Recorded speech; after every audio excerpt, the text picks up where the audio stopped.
Hello दोस्तों, कैसे हो आप लोग। उम्मीद करता हूँ कि आप लोग बहुत ही अच्छे होंगे और पढ़ाई कर रहे होंगे और आप लोगों की तैयारी भी काफ़ी अच्छी चल रही होगी। तो दोस्तों, आज के इस वीडियो में हम लोग क्या देखने वाले हैं, बाग व बहार चैप्टर से जो सब्जेक्टिव क्वेश्चन है उसे देखेंगे और उससे जो जितने सब्जेक्टिव है ना उसी को हम लोग पढ़ेंगे और समझेंगे।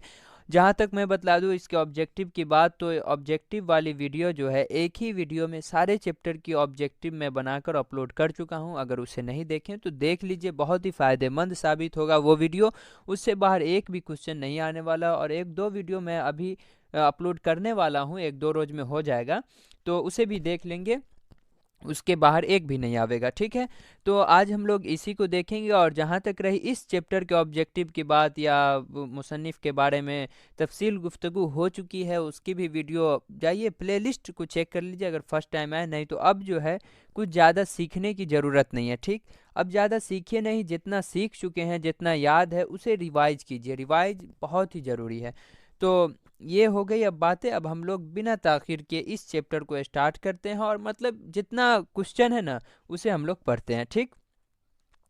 सबसे पहले हम लोग क्या पढ़ेंगे, मुख्तसर तरीन सवालात जो है 2 नंबर में पूछे जाते हैं, उस 2 नंबर वाले क्वेश्चन को देख लेंगे। उसके बाद 3 नंबर वाले क्वेश्चन को देख लेंगे, कोई दिक्कत नहीं है। तो सबसे फर्स्ट क्वेश्चन है, कुछ कुल मिलाकर 12 क्वेश्चन है किताब में जो दिया हुआ है, तो एक ही क्वेश्चन को हम लोग लेंगे, क्यों छोड़े सबको।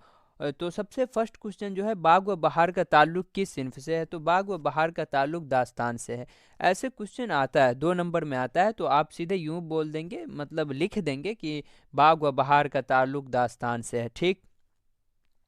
अगले क्वेश्चन की जानिब बढ़ते हैं हम लोग। अगला क्वेश्चन, क्वेश्चन नंबर 2 है, बाग व बहार किसकी तसनीफ है, मतलब कि बाग व बहार के मुसन्निफ कौन है, तो मीर अमन देहलवी। ये तो है, ये बात हो गई। लेकिन इसमें आपको क्या करना है, ये तो सेम सेम लिखना है कि बाग व बहार मीर अमन देहलवी की है, और यहाँ पर जो है मीर अमन देहलवी के पास ऐसे जो है ना इन्वर्टेड कॉमा दे देना है।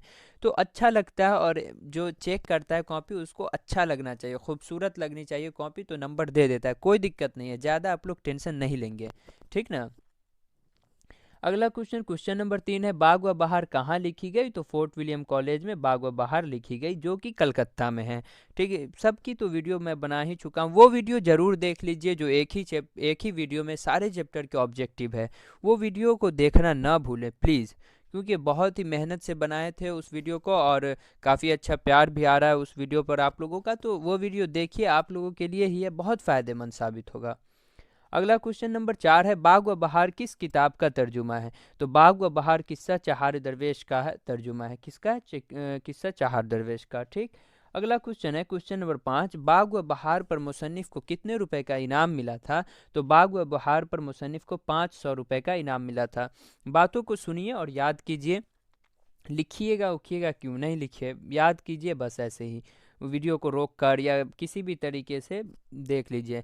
जब इंस्टाग्राम पे आप लोग रील देखते रहते हैं, यूट्यूब पे जो शॉर्ट वीडियो देखते रहते हैं, उससे अच्छा है कि ये देख लीजिए, अभी 10-15 रोज कुछ फ़ायदेमंद हो सकता है आप लोगों के लिए, ठीक ना। टाइम निकालिए ये सब के लिए भी, जब शॉर्ट वीडियो के लिए निकालते हैं तो इसके लिए भी निकालिए। क्वेश्चन नंबर 6 है, बाग व बहार की सन शायद बताइए, मतलब कब शाये हुई थी ये किताब, जिस रिलीज़ कब हुई थी, तो 1804 में। कब, 1804 में। तो बाग व बहार की सन शायद 1804 हैं। क्वेश्चन नंबर 7 है, बाग व बहार में कितने दरवेशों के वाक़यात को बयान किया गया है, तो बाग व बहार में 4 दरवेशों के वाक़यात को बयान किया गया है। ये 4 दरवेश याद रहेगा, बाकी तो सेम सेम लिख देना है ऐसे ही, है ना। चलिए, क्वेश्चन नंबर 8 है, किसकी ख्वाहिश पर मीर अमन ने बाग व बहार जैसे किताब का तर्जुमा किया, तो जॉन गिलक्रिस्ट की ख्वाहिश पर मीर अमन दहलवी ने बाग व बहार की तर्जुमा की, किसकी, जॉन गिलक्रिस्ट की, ठीक। चलिए, अगला क्वेश्चन, क्वेश्चन नंबर 9 है, इस इक़्तिबास में किन किन मुल्कों का जिक्र है, यानी कि ये जो कहानी है बाग व बहार जिनके मुसन्निफ मीर अमन दहलवी हैं, इनमें कौन से देश, कौन से कंट्री, कौन से मुल्कों का नाम है, तो चीन, माचीन और हिंदुस्तान, 3 देश का नाम है, ठीक। कोई दिक्कत नहीं है। और आप लोगों का जो कमेंट आ रहा था कि दरख्वास्त कैसे लिखे, ख़त कैसे लिखे, तो देखिए उसका प्रैक्टिस कीजिए। मैं बता दूंगा, नहीं तो टेलीग्राम ग्रुप में भेज दूंगा उसको, एक दो दरख्वास्त लिख के फ़ोटो भेज दूंगा, उस टाइप से आप लोग प्रैक्टिस कर लीजिए। अब वीडियो भी बना दूंगा, उसमें क्या दिक्कत है, लेकिन जितना प्रैक्टिस कीजिएगा। अब मज़मून है तो मज़मून लिखना है, तो उसकी क्या वीडियो देखना है, वो मजमून क्या रहता है, बातों को समझिए कि अपने मन से लिखना रहता है। आपके अंदर सोचने की कितनी कला है, आप कितना अच्छा से सोच सकते हैं। तो अपने ऊपर भी कुछ डिपेंड रखिए। अब आप लोग 12th के स्टूडेंट हैं तो रटिए नहीं, मजमून उजमून के ये सब चीज़ों को रटना नहीं है। आप लोगों को अच्छे से समझना है। जिस चीज़ के बारे में बोलेगा तो एक दो मरतबा पढ़े रहिएगा, अच्छे से लिख दीजिएगा, टेंशन नहीं लीजिए वो सब चीज़ों का। तो यहाँ तक हम लोग पढ़ लिए क्वेश्चन नंबर 9 तक। क्वेश्चन नंबर 10 है, शहजादे के वालिद और मुल्क सादिक के दरमियान क्या रिश्ता था। तो ये जो रिश्ता था ना, ये दोस्ती का रिश्ता था, ठीक, दोस्ती का। ये इसहाक नहीं है, मुल्क सादिक है, ठीक। हम लोग सीधे सीधे क्वेश्चन आंसर को देख रहे हैं, क्योंकि अब उतना टाइम नहीं है आप लोगों के पास कि अपने टाइम को मतलब यूटिलाइज करें, अच्छे कामों में ही करें। और ये भी तो अच्छा काम है, लेकिन कम वक्त में ही ज़्यादा सीखे। हम लोगों को क्वेश्चन आंसर से ही मतलब है, और वो अब तफसील गुफ्तगू करने वाली अब टाइम नहीं रह गई। तो इसीलिए हम लोग शॉर्ट चीज़ में ही सब कुछ जान लेंगे, अच्छे से आपको भी लगेगा, है ना। चलिए, क्वेश्चन नंबर 11 है, शहजादा फ़कीर को कितनी अशरफिया देता है। तो जवाब है, शहजादा फ़कीर को एक एक एक अशरफी देता है। कितना? एक अशरफी, ठीक। कितना देता है? एक। ये याद रखेंगे आप लोग, ठीक। अगला क्वेश्चन, क्वेश्चन नंबर 12 है और लास्ट क्वेश्चन है, जो मुख्तसर तरीन सवालात है जो 2 नंबर में पूछे जाते हैं, उनमें से ये लास्ट क्वेश्चन है। अंधे फ़कीर का ताल्लुक़ किस मुल्क से था। तो अंधे फ़कीर का ताल्लुक़ हिंदुस्तान से था। और मैं बतला दूं कि ये सब क्वेश्चन, वो जो एक ही वीडियो में सारे चैप्टर की को जो कवर किया हूँ, उसमें सब कुछ डिटेल में मैं पढ़ा चुका हूँ। अगर जो बंदे वो देखे होंगे तो वो तो फटाफट दे दिए होंगे ये सब का आंसर। तो प्लीज़ उसको देखिए आप लोग, उसके बाद ये सब क्लियर हो जाएगा, ठीक। अब हम लोग मुख्तसर जो सवालात है, जो 3 नंबर में पूछे जाते हैं, 5 नंबर में पूछे जाते हैं, उसके तरफ बढ़ते हैं और उसको अच्छे से देखिए। हम लोग क्वेश्चन आंसर को ही फोकस करेंगे। और देखिए, मुख्तसर सवालात है। सबसे फर्स्ट सवाल है, मुबारक शहजादे को उसके चचा से निजात दिलाने के लिए क्या मशवरा देता है। तो क्या मशवरा देता है, तो हम लोग अब देखिए, जवाब है, मुबारक शहजादे को उसके चचा से निजात दिलाने के लिए यह मशवरा देता है कि जिन्नात जो है, जिन्नात के बादशाह मुल्क सादिक के पास चलो। वह तुम्हारे वालिद मरहूम का दोस्त है। उसके सामने मैं तुम्हारे साथ तुम्हारे चचा के मुजालिम को बयान करूंगा। मुमकिन है कि वह तुम्हारे बाप की दोस्ती को याद करके एक 40वां बंदर जो बाकी बच गया है तुझे दे दे, और उसकी मदद से तेरा मुल्क तेरे हाथ में आ जाए। मतलब उसका मुल्क जो है उसके हाथ में आ जाए। तो ये रही बातें कि सवाल, मुबारक शहजादे को उसके चचा से निजात दिलाने के लिए क्या मशवरा था। तो यही मशवरा था। आप लोग इसे देख लें, सुन लें, याद कर लें। एक दो मरतब याद नहीं करें, ये सबको याद क्या करना है उर्दू में। ये तो इतना अच्छा आंसर बता रहा हूँ, मतलब एकदम सिंपल लैंग्वेज में। तो अच्छे से इसको देखें और ये मतलब 2-4 मरतब पढ़ें, ठीक। स्क्रीनशॉट ले लें, यहाँ पर ले लें स्क्रीनशॉट। चलिए, अगला क्वेश्चन है, क्वेश्चन नंबर 2, सुलेमानी सुरमे की क्या खूबी थी। तो सुलेमानी सुरमे की क्या खूबी थी, ये अच्छा क्वेश्चन है। ये आप लोग जहन में रखेंगे अच्छे तरीके से, ठीक। स्क्रीनशॉट लेना चाहते हैं तो ले लें। सुलेमानी सुरमे की खूबी यह थी कि जब कोई आदमी उस सुरमे को अब लगाता था ना अपने आँखों में, तो लगाने के बाद क्या होता था कि जिन्नात से बात भी करने लगता था, उसके बाद उसको देखने भी लगता था। तो ये जो लिखा हुआ है ना, कुल मिला जुला कर यही बातें लिखी गई है कि सुलेमानी सुरमे की खूबी यह थी कि जब कोई आदमी सुरमे को अपने आँखों में एक दो सिलाई में लगाता था कि उस जिन्नातों की दुनिया नज़र आने लगती थी। उसको जो है ना, जिन्नातों की दुनिया नज़र आने लगती थी, जिसमें जिन्नातों और उनके सारे लवाजमात सामने होते थे। यहाँ तक कि जिन्नात बेहतर और सरगर्म नज़र आते थे। सुरमा लगाने वाला जिन्नातों से गुफ्तगू भी कर सकता था। तो ये सब बातें सुलेमानी सुरमे की खूबी थी। ये याद रखें आप लोग। मैं बार बार बोल रहा हूँ कि ये क्वेश्चन याद रखें, हो सकता है आ भी सकता है कि नहीं। अगला क्वेश्चन, क्वेश्चन नंबर 3 है, सवाल, शहजादा फ़कीर की बेटी को देखकर क्यों बेहोश हो गया था। ये भी पूछ सकता है। ऑब्जेक्टिव देखिए, यहाँ से ऑब्जेक्टिव भी क्लियर हो रहा है कि शहजादा फ़कीर की बेटी को देखकर क्यों बेहोश हो गया।